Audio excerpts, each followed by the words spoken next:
Abra sua Bíblia na primeira carta de Pedro, capítulo 3. Deixa nossos pequenos se acomodar.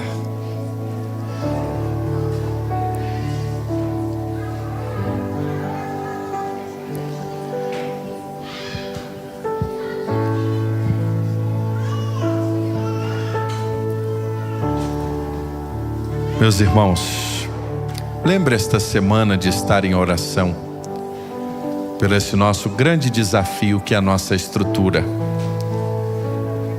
Nós temos sentido essa necessidade, já temos mais de ano. Nosso espaço, ele já não nos comporta mais. Já tem um bom tempo que está acontecendo e a gente precisa de uma intervenção do Senhor para que a gente consiga avançarmos, termos o nosso novo espaço. Nossa primeira jornada lá, a gente deve ir para 660 metros, hoje a gente está em 360, que vai nos permitir ter praticamente o dobro do espaço, para melhor acomodar também nossas crianças. E logo depois, numa outra etapa, lá nós vamos poder, os irmãos vão conhecer breve o nosso sonho da igreja da criança, que é um andar inteiro, customizado, para receber 250 crianças. Então, a gente precisa orar por isso. Nós cremos em milagres. Como igreja, nós temos vivido milagres. E a gente sonha ter essa melhor condição, até para que os pais, as mães, e você que está conosco, que às vezes, por alguma razão, tem hora que o nosso nível sonoro aqui na igreja fica alto, né? Graças a Deus por isso. E a gente pede um pouquinho a sua paciência, a sua compreensão, porque a gente vai chegar lá. Nós vamos chegar lá do outro lado. Ontem mesmo a gente está aqui, hoje na escola bíblica. Nossa briga aqui era por uma sala, né? Briga no bom sentido de dizer. Nós estamos com mais cursos, mais alunos do que condições de ofertar, de acolher, né? E graças a Deus, hoje nós começamos o curso de noivos e recém-casados. Foi uma bênção, não foi, Hugo? O encontro lá? Que coisa boa a gente poder servir a nossa comunidade. Sábado aqui, irmãos, está do mesmo jeito. Ontem começamos aqui, era 5 da manhã, paramos aqui, era 10 da noite, trocando. Sai um grupo, entra outro, sai um grupo, entra outro. Mas a gente vai chegar lá. E eu queria que você orasse essa semana por isso. Coloque esta obra diante de Deus.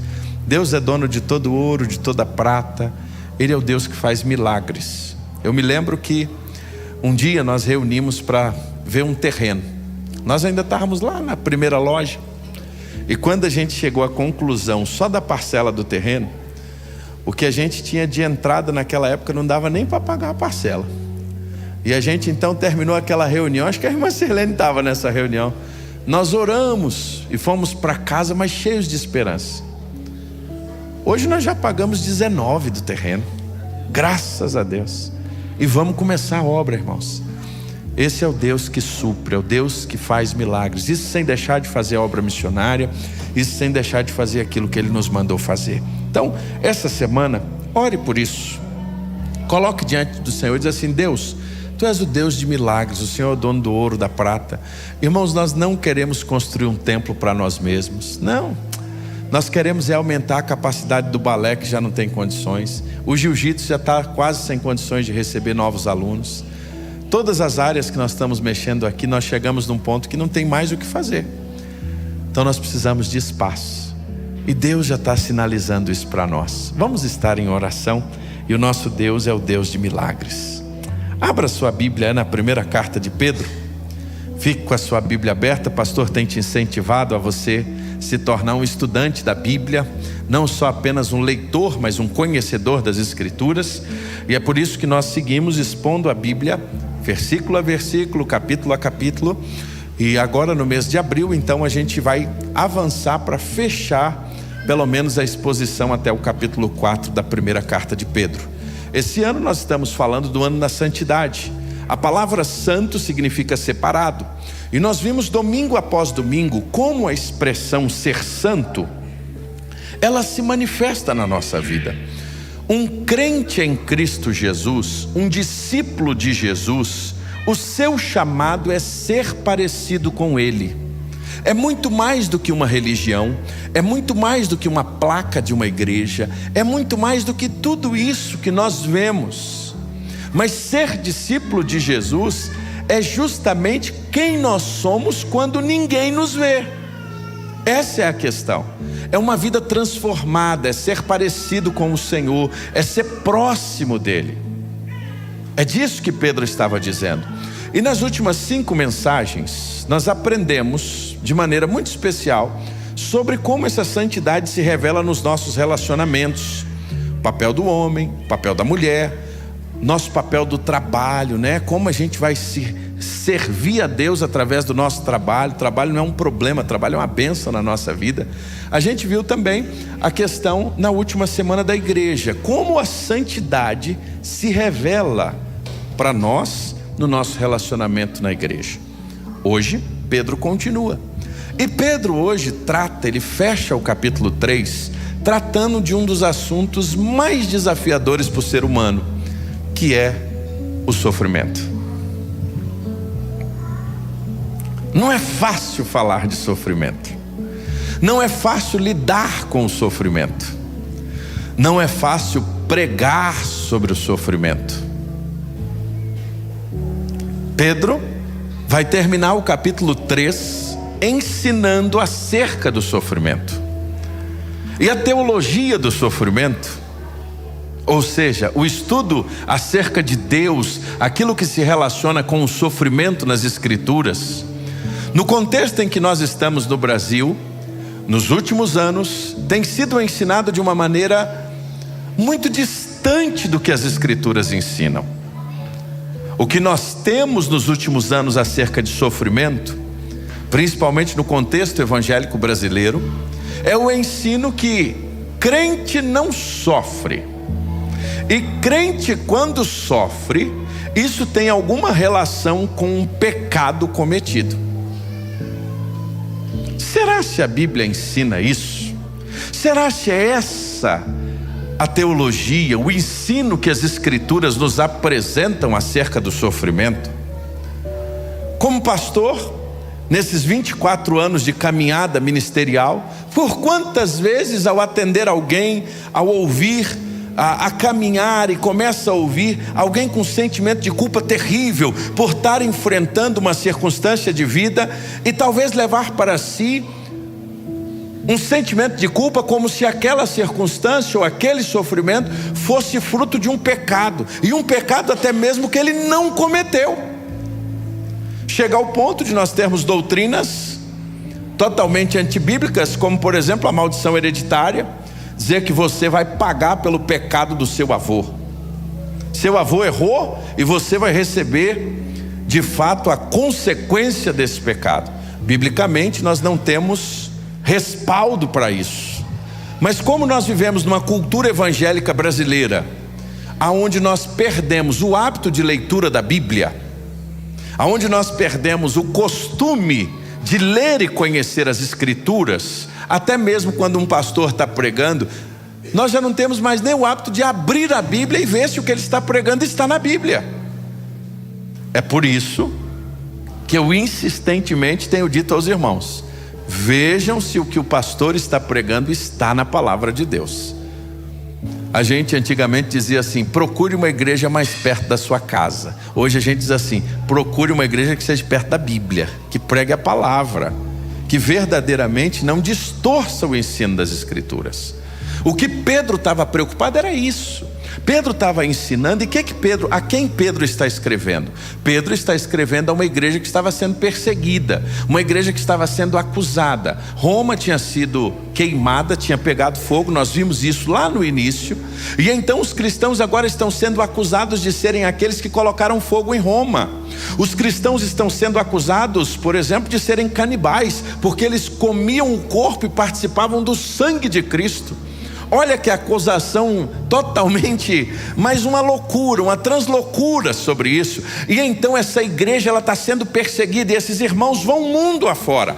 Pedro agora então escreve esta carta. E qual a razão de Pedro escrever essa carta? Pedro escreve essa carta para animar esses irmãos, fortalecer esses irmãos, instruir esses irmãos. É por isso que, diante desse contexto, quando a gente lê o texto agora, fica claro. E Pedro agora vai entrar num ponto que é acerca do sofrimento. E um desafio para nós é entender que o sofrimento faz parte da trilha que todos os servos de Deus vão passar, mais cedo ou mais tarde, hoje ou amanhã, todos nós vamos enfrentar o sofrimento.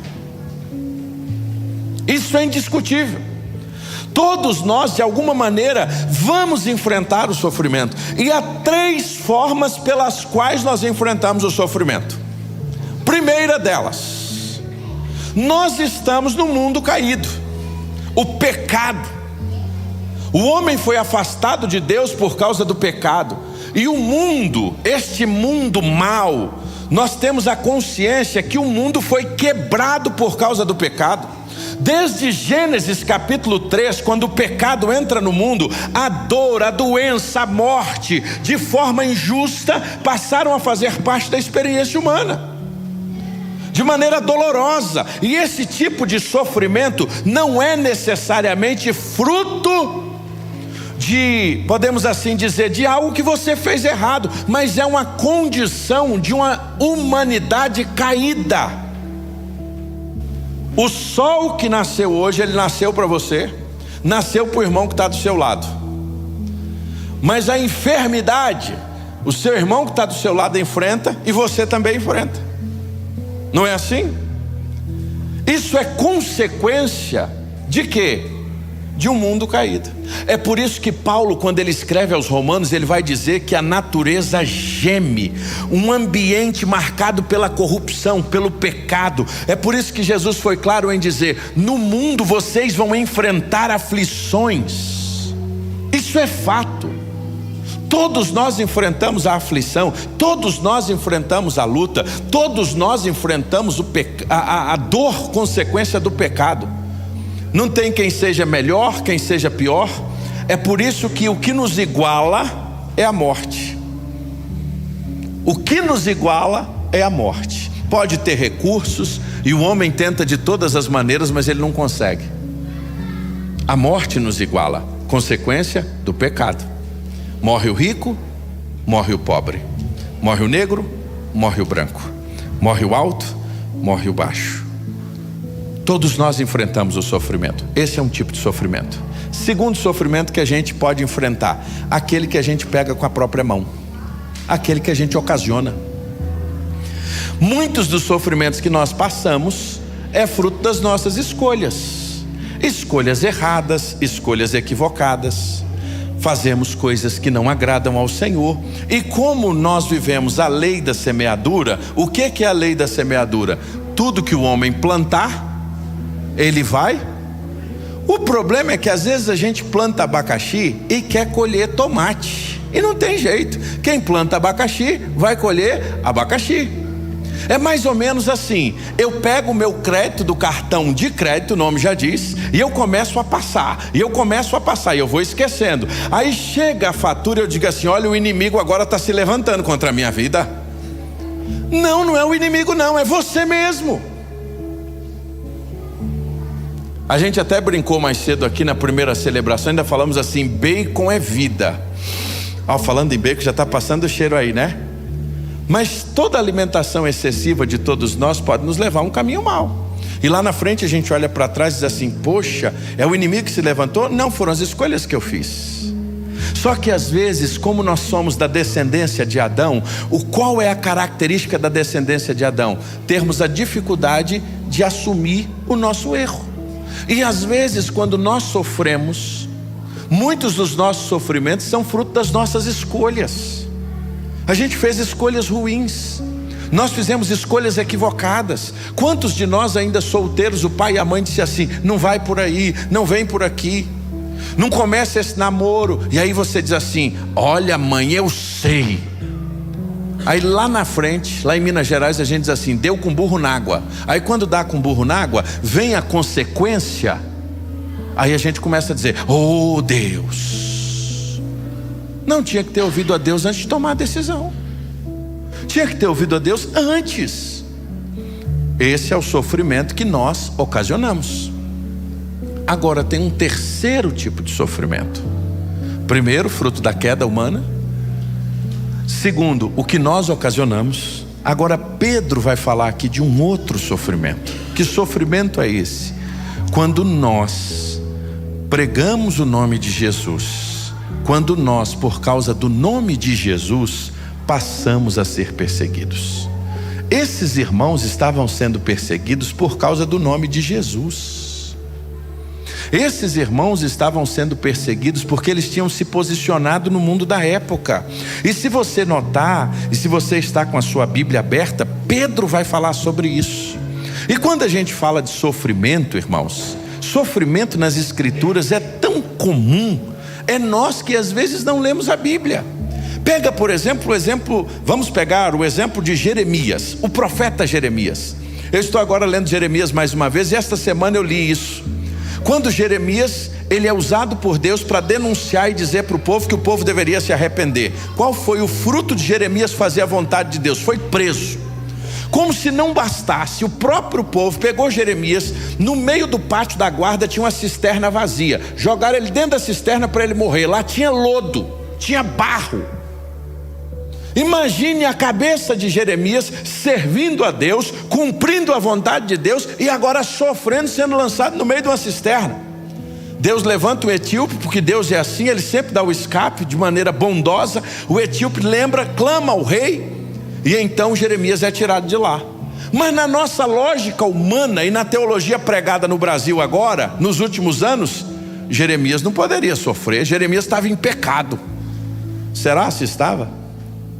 Não, irmãos, porque muitas vezes nós sofremos quando nós decidimos cumprir a vontade de Deus. O sofrimento, nós passamos por ele. O maior exemplo de sofrimento foi o próprio Senhor Jesus. Ele deu a sua vida na cruz. Ele, Isaías vai dizer que é o servo sofredor. Os apóstolos, nós vamos ver em Atos capítulo 5, eles dizerem, e eles se alegram ao serem considerados dignos de sofrerem por causa do nome de Jesus. Estevão é o primeiro mártir da história da igreja. Paulo consentiu na morte de Estevão. E Paulo, o próprio Paulo, mais à frente, nós vamos ver que quando o Senhor fala, quando Paulo se converte em Atos capítulo 9, que ele chama Ananias para cuidar de Paulo, e aí ele fala assim para Ananias, Atos 9,16: eu mostrarei a ele o quanto ele deve sofrer por causa do meu nome. Então, meus irmãos, nós precisamos amadurecer como servos de Deus. E amadurecer é entender que em algum momento da nossa jornada nós poderemos enfrentar o sofrimento. E o que Pedro quer é nos ensinar como reagir diante do sofrimento. E é isso que ele está fazendo agora. Sua Bíblia está aberta, versículo 13. 1 Pedro capítulo 3, verso 13. E aí ele segue.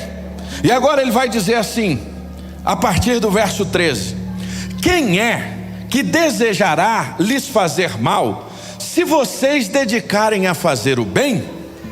Mas ainda que vocês sofram por fazer o que é certo, vocês serão abençoados. Portanto, não se preocupem e não tenham medo das ameaças. Pedro tinha acabado de falar do relacionamento entre os irmãos, a mensagem da semana passada. Pedro agora vai fechar o capítulo. Pedro vai fechar essa perícope. Pedro vai fechar o assunto, e ele vai falar de sofrimento. E ele começa dizendo: quem lhes fará mal, se vocês forem zelosos na prática do bem? Mas ainda que alguém lhes faça mal, vocês vão sofrer por causa da justiça, e vocês serão abençoados. Pedro começa ensinando aqueles irmãos uma primeira verdade: fazer o bem não nos isenta de passar pelo sofrimento. quantas vezes eu já ouvi assim: pastor, mas eu sou uma pessoa boa, eu cuidei bem da minha família, eu sou um bom pai, eu fiz tudo que eu deveria fazer e agora eu estou sofrendo. Sim, meu irmão, eu também, você, todos nós. Porque o fato da gente fazer aquilo que é certo não nos imuniza de enfrentar a adversidade. É isso que Pedro está dizendo. E eu vou mais. Muitas vezes no mundo o qual nós estamos vivendo, o fato de você ser íntegro, o fato de você ser honesto, o fato de você ser generoso, o fato de você ser fiel à sua esposa, o fato de você ser alguém que honre a Deus, você não só passa a sofrer, mas passa a sofrer porque você está fazendo as coisas certas. Lá no trabalho eu tive uma oportunidade. Qual era a oportunidade? Dá um jeitinho, mas eu me posicionei. E dia que eu me posicionei, eu comecei a ser perseguido. Se você começa a agir com seriedade, com honestidade, no mundo em que a gente vive, logo logo vão dar um jeitinho de dar um jeito em você. Logo logo vão te tirar da repartição. Logo logo vão te tirar da jogada. Fica tranquilo, Deus está com você. Qual é a nossa tendência numa hora como essa? Às vezes querer abrir mão, baixar a guarda. Para que eu possa ficar, então eu vou abrir mão dos meus valores. Para que eu possa permanecer, eu vou abrir mão daquilo que o Senhor me disse que eu não devo abrir mão. É disso que Pedro está dizendo. Quando você agir com honestidade, quando você agir com sabedoria, quando você agir com sinceridade, quando você se dedicar a fazer o bem, você pode sofrer. Isso às vezes parece até ilógico na nossa cabeça humana. Senhor, eu estou fazendo tudo certo, e desde o dia que eu decidi fazer tudo certo, parece que as coisas só pioraram. Só mesmo. Porque o inimigo está se levantando manhã, tarde e noite, sabe para quê? Para que você faça o errado.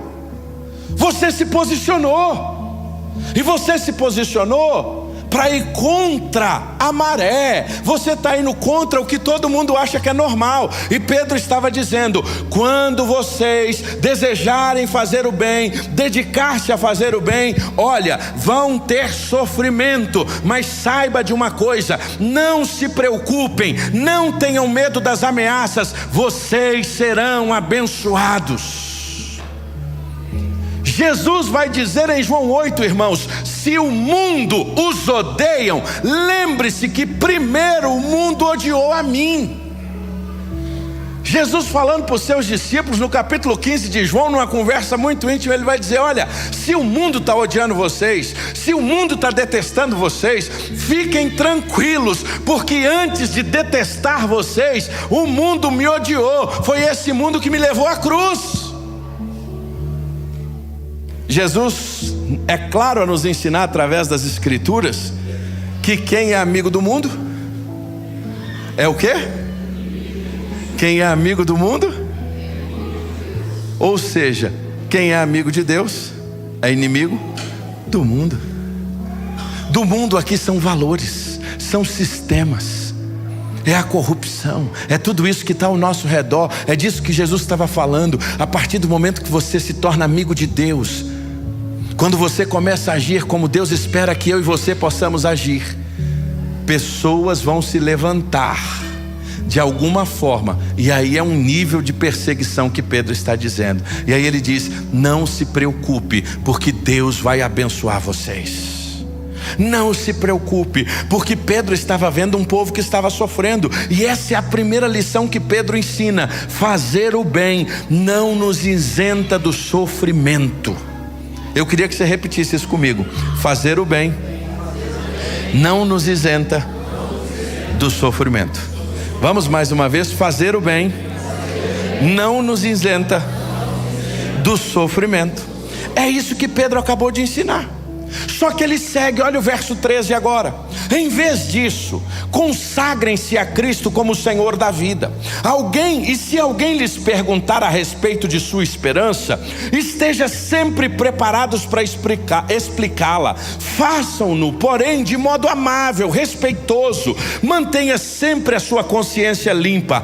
Então, se as pessoas falarem mal de vocês, ficarão envergonhados ao ver como vocês vivem corretamente em Cristo. Lembre-se de que é melhor sofrer por fazer o bem, se for a vontade de Deus, do que sofrer por fazer o mal. Pedro está ensinando: tenha a sua consciência limpa, tenha uma conduta irrepreensível. Por isso ele começa dizendo: consagrem-se a Cristo como o Senhor de sua vida, seja separado.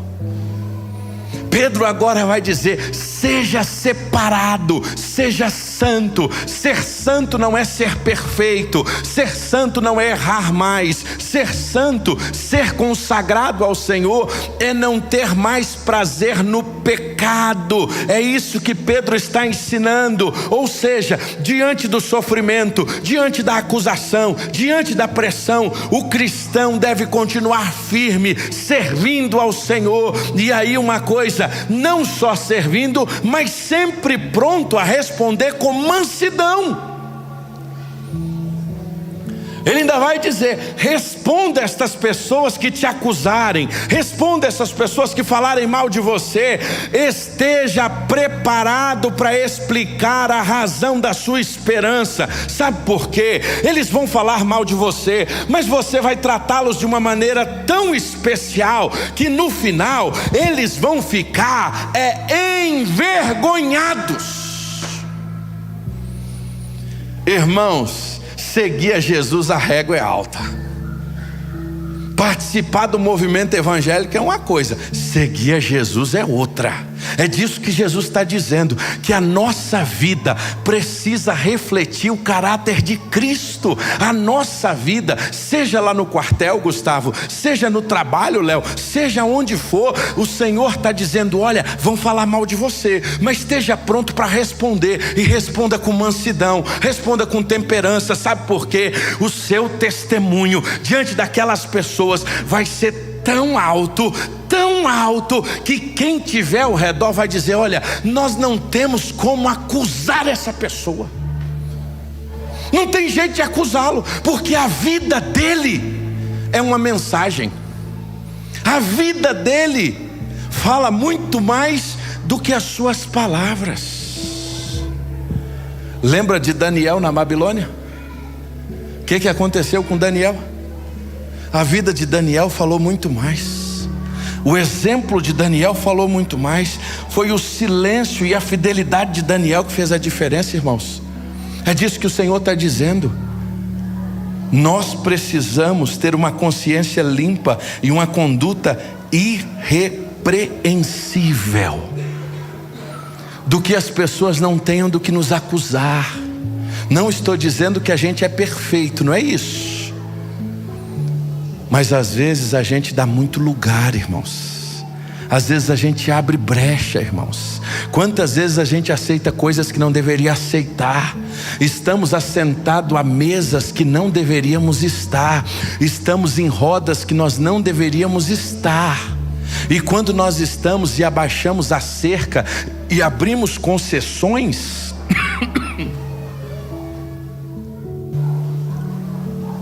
quando nós abrimos concessões para piadinha pornográfica, quando nós abrimos concessões para aquela palavra maldosa, quando nós abrimos concessões para aquela acusação leviana, quando nós abrimos concessões, ainda que a gente até não concorde, mas só de estar ali.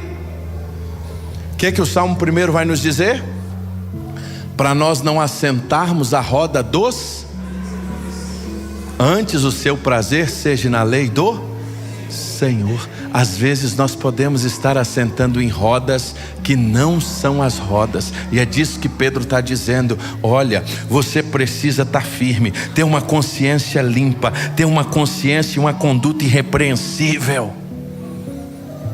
Ainda, e aí Pedro vai dizer: lembre-se que é melhor sofrer por fazer o bem, sendo vontade de Deus, do que sofrer fazendo o mal.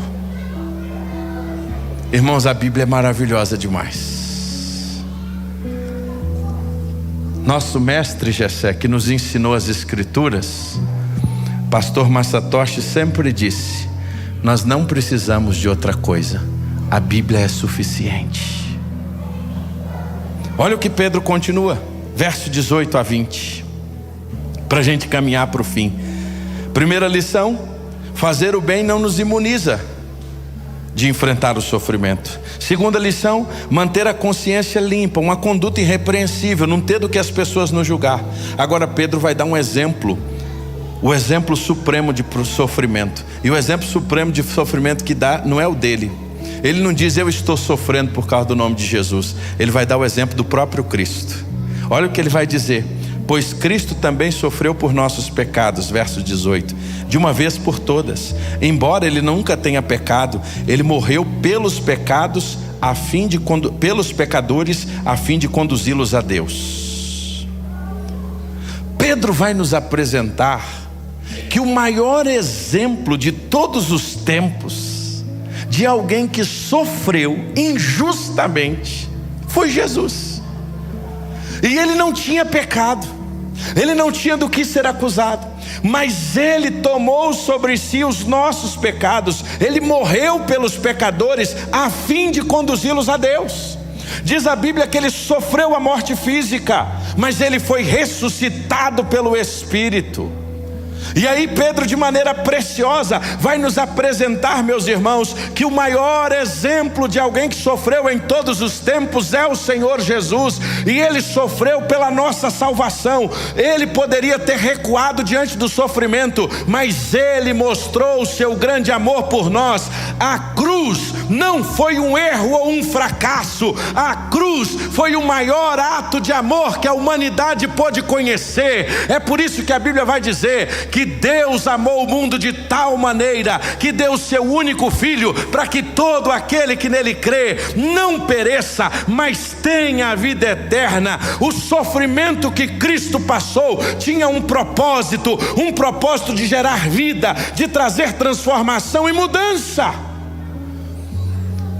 E esse texto é um dos textos mais controvertidos das Escrituras, porque ele segue dizendo o seguinte: por meio do qual ele pregou aos espíritos em prisão, aqueles que há muito tempo atrás desobedeceram a Deus, quando ele esperou pacientemente enquanto Noé construía a sua embarcação, e apenas 8 pessoas foram salvas por meio da água do dilúvio. Muita gente pega só o verso 19, dizendo que ele pregou aos espíritos em prisão, e diz que o Senhor Jesus foi no inferno. Há muitos sermões sobre isso. Será se é isso mesmo que tinha acontecido? Essa última parte do trecho aqui, esse trecho é alvo de muitos debates ao longo da história da igreja. Dentro de uma perspectiva mais tradicional, conservadora, mais reformada, como a que nós cremos, o que Pedro está nos ensinando, e a gente compreende isso à luz das Escrituras, porque ele diz aos espíritos em prisão, aqueles que muito tempo atrás desobedeceram a Deus, quando ele esperou pacientemente enquanto Noé construía a embarcação.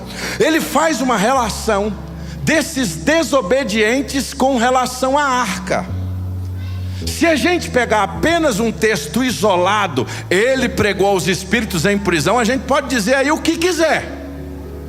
Mas quando você pega o texto e olha no seu contexto anterior e posterior, o texto está dizendo que esses espíritos desobedientes tinham relação com aquelas pessoas que ouviram uma mensagem de 120 anos e não acreditaram.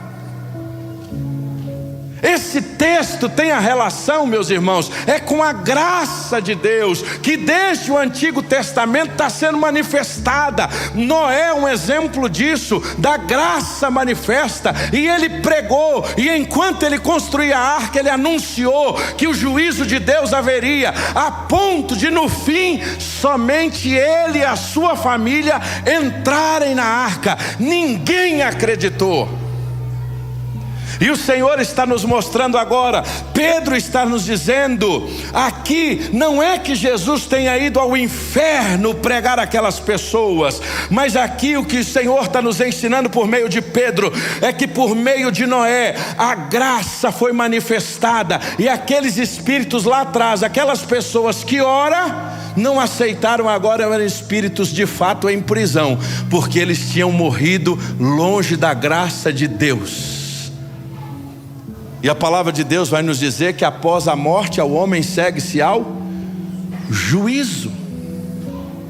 Sobre esses já pesavam o juízo de Deus. E é interessante, isso mostra agora que o Espírito de Cristo estava operando mesmo antes da encarnação. A ideia central aqui é que mesmo diante da zombaria, mesmo diante da rejeição daquela geração incrédula, Noé permaneceu firme, e o mesmo Espírito que sustentou Noé é o mesmo Espírito que está em Jesus e sustentou Jesus e ressuscitou Jesus e nos sustenta hoje. Era isso que Pedro estava dizendo, irmãos. O Espírito que teve lá nos dias de Noé, o Espírito que usou Noé para pregar aquelas pessoas, é o que ressuscitou a Cristo e é o que está aqui entre nós. É Ele que sustenta vocês. Agora fiquem tranquilos, mas saibam de uma coisa: o nosso exemplo supremo de sofrimento é Cristo. Portanto, meus irmãos, o sofrimento por fazer o bem não é novidade na história do povo de Deus. Cristo passou, Noé passou, nós vamos passar, mas a fidelidade de Deus permanece, e a sua justiça, meus irmãos, é ela que vai triunfar no tempo certo. É disso que Pedro está dizendo. Ainda que pareça que os sistemas humanos são falidos, mas vai chegar uma hora que a justiça de Deus vai agir. Fala que você não tem esse sentimento às vezes, como eu tenho. A gente olha para as injustiças e fala assim: Deus, cadê o Senhor? O que Pedro está ensinando é que teve uma hora na trajetória de Noé que a justiça veio. A arca foi fechada por fora, e que aqui, mais cedo ou mais tarde, a justiça vai chegar. E ele termina falando sobre isso. Aquela água simbolizava o batismo que agora o salva, não pela remoção da sujeira do corpo. O batismo não lava pecado ou purifica pecado, mas que no batismo vocês declararam ter a boa consciência diante de Deus. Por isso que batismos para nós é uma declaração pública de fé. O ato de descer as águas não salva ninguém, mas o ato de descer as águas é uma declaração pública daquilo que nós cremos. E aí ele vai dizer: ela é eficaz por meio da ressurreição de Jesus Cristo. Agora Cristo foi para o céu e está sentado no lugar de honra à direita de Deus, e todos os anjos, autoridades e poderes se sujeitam a Ele. Pedro termina lembrando o povo uma verdade: o sofrimento com Cristo nunca é em vão. Ele sempre vai nos conduzir à vitória. Ele usa essa figura do batismo, a semelhança da arca, que representa o meio pelo qual as pessoas foram conduzidas a um testemunho público de fé. Não se trata de um ritual externo, meus irmãos, que pode remover a sujeira do corpo, mas uma confissão de fé. E Pedro diz que essa confissão de fé tem que nos levar a olhar para a ressurreição de Jesus. E Pedro vai terminar dizendo que aquele sofrimento que eles estavam enfrentando não é a derrota. Sabe por quê? Verso de número 22. Cristo está nos céus, e Ele está sentado no lugar de honra, à direita de Deus. Todos os anjos, todas as autoridades e todos os poderes se sujeitam a Ele. O que Ele estava dizendo? Fica tranquilo, Roma está perseguindo você, mas tem um poder que é superior a Roma. Tem um poder que está acima de Roma. Ele está acima de todos os poderes. Ele está acima de todos os reinos. Ele está acima de todas as coisas. Sabia, meu irmão? Uma vez por ano, no mínimo uma vez por ano, você precisa ler Apocalipse 21. Você lembra o que diz Apocalipse 21? Você lembra o que está escrito lá? Eu sempre digo que todos nós crentes em Cristo Jesus, pelo menos uma vez por ano nós temos que ler Apocalipse 21. Porque Apocalipse 21 é o término da história. É quando João tem uma visão do que estava acontecendo no fim. É como todas as coisas iriam se desfechar. E então ele diz assim: eu vi um novo céu e uma nova terra, pois o primeiro céu e a primeira terra já não existe mais. O mar também já não mais existia. Eu vi a cidade santa, a nova Jerusalém, que descia do céu, como uma noiva belamente vestida pelo seu marido. Aí no verso 4 ele vai dizer assim: e ele lhes enxugará dos olhos toda lágrima, e não haverá mais morte, não haverá tristeza, não haverá nem dor, porque todas estas coisas passaram para sempre. E aquele que estava assentado no trono, olha o que Pedro disse: ele estava sentado no trono. E Apocalipse 21 vai dizer: ele está assentado no trono. E o que está assentado no trono diz: vejam, eu faço nova todas as coisas. E em seguida ele vai dizer: escreva isto, pois o que lhes digo é digno de confiança e verdadeiro. Está terminado. Eu sou o alfa e o ômega, o princípio e o fim. Aí quem tiver sede, darei de beber gratuitamente das fontes de água viva. E o vitorioso herdará estas bênçãos, e eu serei o seu Deus, e ele será o meu filho. Pedro estava dizendo que um dia esse que está no trono é ele que vai dar a palavra final. Talvez o seu sofrimento não termine aqui. Talvez o meu sofrimento não termine aqui nessa vida. O que Pedro estava dizendo: talvez a perseguição não vai cessar, irmãos. É isso que Pedro estava dizendo. Pedro estava dizendo: talvez isso que vocês estão passando não vai cessar. Talvez o câncer não vai ser curado. É difícil pregar isso, mas é verdade. Talvez aquela enfermidade, o remédio tomado não vai fazer efeito. Mas o que Jesus está dizendo é: ainda que não faça efeito, ainda que não seja curado, você não é daqui. Existe um lugar aonde não haverá choro, aonde não haverá dor, aonde as primeiras coisas já foram passadas. Se a nossa esperança em Cristo, irmãos, é somente nessa vida, Paulo vai dizer: nós somos os mais infelizes de todos os homens. Se a minha esperança em Cristo é só aqui, Senhor, acaba com minha dor aqui agora.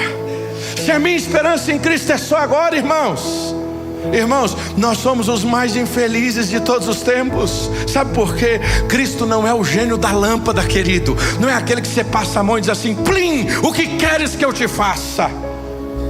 Não, Ele é o Senhor da história. Se Ele quiser curar, Ele vai curar. Se Ele quiser fazer, Ele vai fazer. Se Ele quiser refazer, Ele refaz. Ele tem todo o poder. Mas e se Ele permitir a gente passar? Essa semana eu encontrei um dos amigos mais preciosos que eu tenho. Um pastor da Nicarágua. Os irmãos sabem o meu amor por aquele país. É um país que vive uma cultura difícil, um governo difícil. E não é fácil ser igreja lá. E eu já preciso parar por aqui, porque eu ainda preciso continuar entrando lá. Mas esse pastor é muito meu amigo. E essa semana nós estávamos trabalhando juntos. Era uma conferência de pastores lá no Panamá, de líderes. E durante a manhã nós fomos tomar café. E nós começamos a conversar sobre sofrimento. E ele começou a me contar a história dele. Perdeu o primeiro filho. E depois ele me contou que ele perdeu um segundo filho com 19 anos de idade. E ele foi me contando tantas histórias. E ele terminou me dizendo assim: meu irmão, o nosso grande desafio não é aprender a ouvir levanta e anda. Não, isso é fácil. Nosso grande desafio não é aprender a ouvir, ande sobre as águas. Não. O nosso grande desafio é aprender a ouvir quando o Senhor vira para nós e diz: a minha graça te basta. Quem ouviu isso foi Paulo. E o meu amor faz o quê? Te aperfeiçoa na fraqueza. Não estou dizendo que nós vamos acomodar ao sofrimento, nós vamos gostar do sofrimento, não é isso. Só estou lhe dizendo que, como servos de Deus, nós podemos enfrentar o sofrimento. Deus pode dar fim ao sofrimento, mas Deus pode nos permitir continuar no sofrimento. Mas a grande diferença é que Ele disse que quando nós estivermos, e Ele vai ser claro, Ele vai dizer, usando o profeta: quando passares pelas águas, eu estarei contigo. Quando passares pelo fogo, não te queimarás. Ele não diz se passares, Ele diz quando. É só uma questão de tempo, meu irmão. Vai chegar para todos nós. Só que Ele diz o seguinte: eis que estou convosco todos os dias, até a consumação dos séculos. Quando a gente não conhece a Deus, no sofrimento a gente entra em desespero. Quando a gente não conhece a Deus, quando a gente entra no sofrimento, a gente quer acabar com a vida. E na verdade, muitas pessoas que tiraram a vida, não tiraram a vida, elas queriam tirar a dor. Elas queriam acabar com aquele sofrimento. As pessoas que cometem suicídio, na sua grande maioria, elas não querem deixar de viver, elas querem ter uma dor sanada naquele momento. Mas eu preciso lhe dizer uma coisa: entrega ao Senhor a sua dor. Ele tem todo o poder. E ainda que esta dor permaneça, Ele lhe garante algo: que um dia você vai estar num lugar aonde não haverá mais choro e nem dor, aonde todas as primeiras coisas já foram passadas. Fica de pé, meu irmão. Irmão, a Bíblia é linda demais. É isso que Pedro está dizendo, irmãos. Pedro está dizendo para aqueles irmãos: olha, vocês estão sendo perseguidos, vocês estão passando aí a roxo, mas fica tranquilo, mantenha firme. Não é o fato de vocês serem servos de Deus que vocês não vão sofrer. E mais, continua dando testemunho, glorifica a Deus, tenha boa resposta para quem te perguntar, porque o seu testemunho vai ser tão bonito que muita gente vai se converter no teu sofrimento, que é um negócio que às vezes a gente não entende. Nunca vou me esquecer, os irmãos aqui de Braslândia, mais antigos, nós lembramos da irmã Maria Anunciada, e ela falou isso para muitos de nós. Ela disse: meu filho, o meu quarto, a minha cama, o meu leito se tornou o lugar que eu mais ganhei gente para Jesus. O nosso sofrimento, uma anunciada num câncer, num momento difícil, quantas pessoas ela levou a Cristo? Às vezes a gente não entende. E aí Pedro está dizendo: olha, o Senhor que esteve com Noé é o Senhor que está com vocês. Fica tranquilo. Agora olha para frente. Eu continuo no trono. Eu estou no mesmo trono que Isaías, quando teve a visão. Lembra? No ano da morte do rei Uzias, eu vi o Senhor assentado num alto e sublime trono, e os anjos diziam: Santo, Santo, Santo é o Senhor dos exércitos. Ele continua no trono, meu irmão. E ele disse: olha, vai chegar um dia em que tudo isso vai passar, porque aqui você não tem cidade permanente.